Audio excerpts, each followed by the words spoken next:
Pharisees sit in Moses' seat. So you must obey them and do everything they tell you. But do not do what they do, for they do not practice what they preach. They tie up heavy loads and put them on men's shoulders. But they themselves are not willing to lift a finger to move them. Everything they do is done for men to see. They make their phylacteries wide and the tassels on their garments long. They love the place of honor at banquets and the most important seats in the synagogues. They love to be greeted in the marketplaces and to have men call them rabbi. But you are not to be called rabbi, for you have only one master, and you are all brothers. And do not call anyone on earth Father, for you have one Father, and he is in heaven. Nor are you to be called teachers, for you have one teacher, the Christ.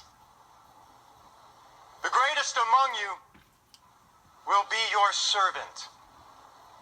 For whoever exalts himself will be humbled. And whoever humbles himself will be exalted.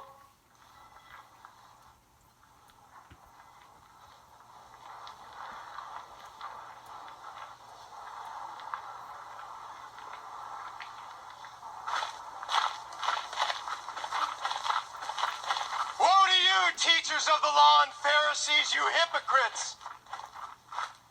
You shut the kingdom of heaven in men's faces. You yourselves do not enter, nor will you let those enter who are trying to. Woe to you, teachers of the law and Pharisees, you hypocrites! You travel over land and sea to win a single convert. And when he becomes one, you make him twice as much a son of hell as you are. Woe to you, blind guides! You say if anyone swears by the temple, it means nothing.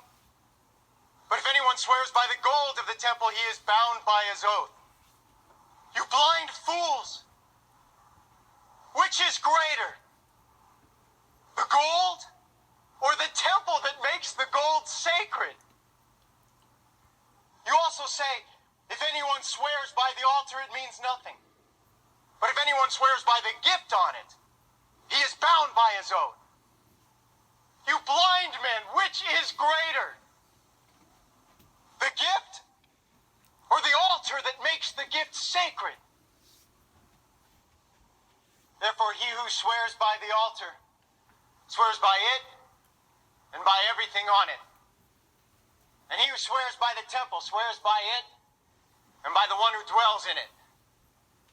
And he who swears by heaven swears by God's throne and by the one who sits on it.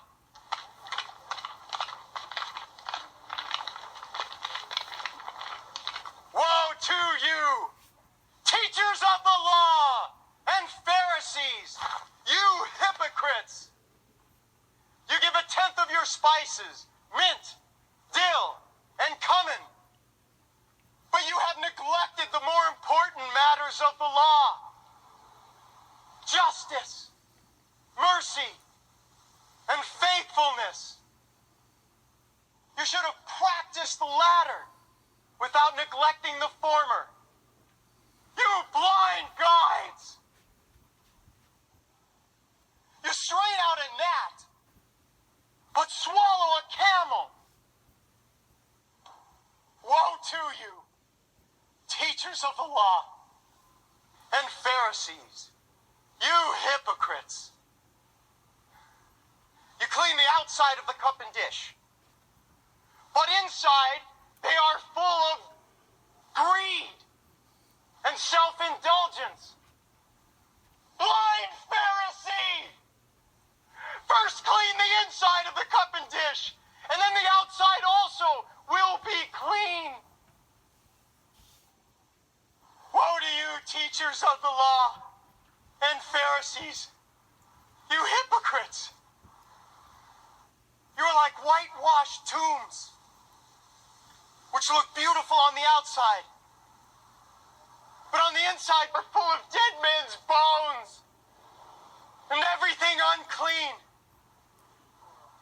In the same way, on the outside, you appear to people as righteous, but on the inside, you are full of hypocrisy and wickedness. Woe to you, teachers of the law and Pharisees, you hypocrites! You build tombs for the prophets and decorate the graves of the righteous. And you say, if we had lived in the days of our forefathers, we would not have taken part with them in shedding the blood of the prophets. So you testify against yourselves that you are the descendants of those who murdered the prophets. Fill up then the measure of the sin of your forefathers. You snakes! You brood of vipers!